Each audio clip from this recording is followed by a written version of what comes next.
आज हम पढ़ेंगे लाल पान की बेगम, कहानी फणीश्वर नाथ रेणु की।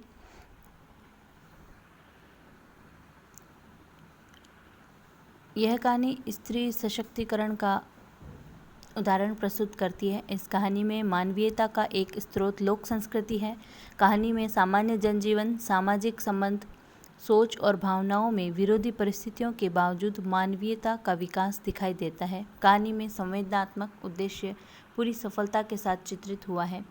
ठुमरी संग्रह में संकलित लाल पान की बेगम सन 1956 की कहानी है। लाल पान की बेगम कहानी हिंदी के प्रसिद्ध साहित्यकार लेखक फणीश्वर नाथ रेणु द्वारा लिखी गई है।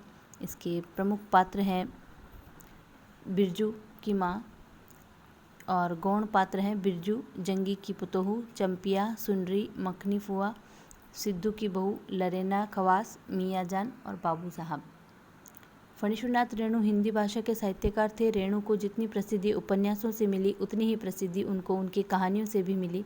उनकी प्रमुख कृतियाँ हैं उपन्यास मेला अंचल, परती परिक्रथा, जुलूस, दीर्घ तपा, कितने चौराहे, पलटू बाबू रोड और कहानियाँ हैं एक आदिम रात्रि की महक, ठुमरी, अग्निखोर, अच्छे आदमी।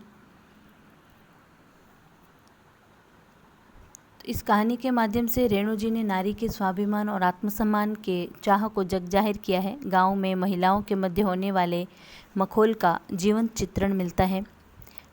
पति पत्नी के रिश्तों के मध्य खट्टी मीठी नोकझोंक, रूठना और मनाना। ग्रामीण जीवन में मेलों और नाच का महत्व दिखाया गया है, जिसे लेकर बड़े से बच्चों तक में कितना उत्साह होता है।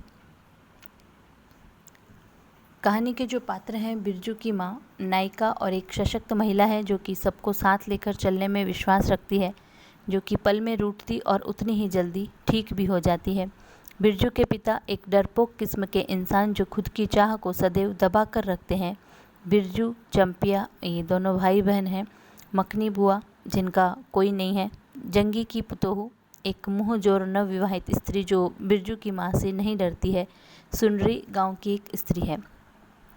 कहानी की शुरुआत बिरजू की माँ के गुस्से के साथ होती है, जहाँ एक और बिरजू उसे शकरकंद खाने की हट किए हुए था। चंपिया भी जो सामान लेने गई थी अभी तक लौटी नहीं थी और बेचारा बकरा कुकुरमाची के कारण परेशान कर रहा था। इन सब के कारण बिरजू की माँ गुस्से में थी। मखनी बुआ उसी वक्त नाच देखने जाने की बात छेड़ देती है। गुस्से में बिरजू की माँ कहती है कि बिरजू की माँ के आगे नाथ और पीछे पघिया हो तब न हुआ। इस बात को लेकर के बुआ को बुरा लगता है और वह वहाँ से चली जाती है। पनभरनियों के बीच मखनी बुआ बिरजू की माँ की बातों का जिक्र करती है।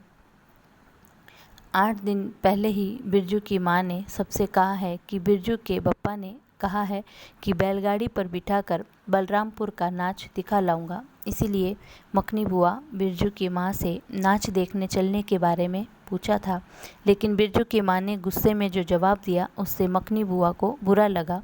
चंपिया के घर अभी तक न लौटने के कारण बेहद गुस्से में तिमतिमाती हुई चंपिया पर क्रोधित हो रही थी। यह सब सुनकर पास से गुजरती जंगी की बहू ने कहा, चल दीदिया चल, इस मोहल्ले में लाल पान की बेगम बसती है, नहीं जानती? दोपहर दिन और चौपहर रात बिजली की तरह भगभग कर जलती है। बिरजू की माँ के बारे में 3 वर्ष पहले इस कहानी गढ़कर फैलाई गई थी कि चंपिया की माँ के आंगन में रात भर बिजली बत्ती बुकबुकाती थी। चंपिया की माँ के आंगन में नाक वाले जूते की छाप घोड़े की टाप की तरह जलो जलो और जलो। चंपिया की माँ के आंगन में चांदी जैसे पाट सूखते देखकर जलने वाली सब औरतें खलिहान पर सोनौली धान के बोझों को देखकर बैंगन का भुर्ता हो जाएंगी। चंपिया की माँ ने उसे ट्यूशन की लड़कियों से दूर रहने को कहा। बिरजू के बापू को कोयरी टोले में किसी ने गाड़ी नहीं दी तो वह मलदहिया टोली के मियाँ-जान की गाड़ी लेने जा रहे हैं, यह संदेश चंपिया के द्वारा भिजवाया।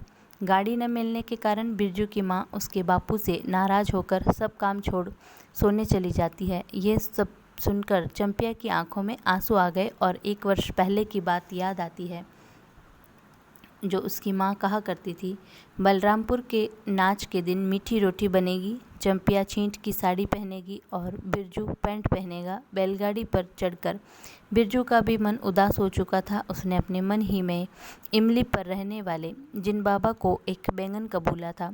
गाछ का सबसे पहला बैंगन जो उसने खुद रोपा था। सर्वे के समय बिरजू के पिता को 5 बीघा जमीन हासिल हुई। उसने कभी सभी को जलन होती, पर इस दौरान बाबू साहब की धमकी भी सहनी पड़ती और उसकी कोई बात नहीं करता। यह सब चंपिया की माँ सोचती है। बिरजू की माँ को उस दिन की बात का बहुत गुस्सा आ रहा था। बिरजू के पिता ने जिस दिन बैलगाड़ी से नाच दिखाने का वादा किया था, गांव की औरतों के मजाक का पात्र अब बनना पड़ेगा, ऐसा बिरजू की माँ सोचने लगती है।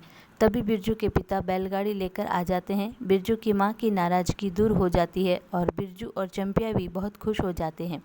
मखनी बुआ को घर की पहरेदारी करने को रख करके सज धज कर गाड़ी से नाच देखने चलते हैं। गाड़ी में जगह होने के कारण बिरजू की माँ ने जंगी की बहू को भी साथ लेते चलने को गाड़ी रुकवाई। जंगी की बहू, लरेना की पत्नी और राधे की बेटी सुनरी तीनों एक साथ गाड़ी में बिठा कर चल पड़ती हैं। फिर बिरजू की माँ ने चंपिया को बाइस्कोप की गीत गाने को कहा। चंपिया के साथ साथ जंगी की बहू भी धीरे धीरे गुनगुनाने लगी, चंदा की चांदनी। बिरजू की माँ के मन में जंगी की बहू के प्रति खटास खत्म हो गई और मन ही मन कहने लगी, जंगी की बहू की तारीफ़ करने लगी कि कितनी प्यारी बहू है। सच ही तो कहा है लाल पान की बेगम। यह कोई बुरी बात नहीं है। वो खुद ही सोचने लगती है कि वो ही है लाल पान की बेगम। अब पहनावे लाल साड़ी की तरफ एक नज़र डाली और अपने चेहरे की तरफ भी। बिरजू की माँ के मन में अब कोई लालसा शेष नहीं बची और वो सोने चली गई।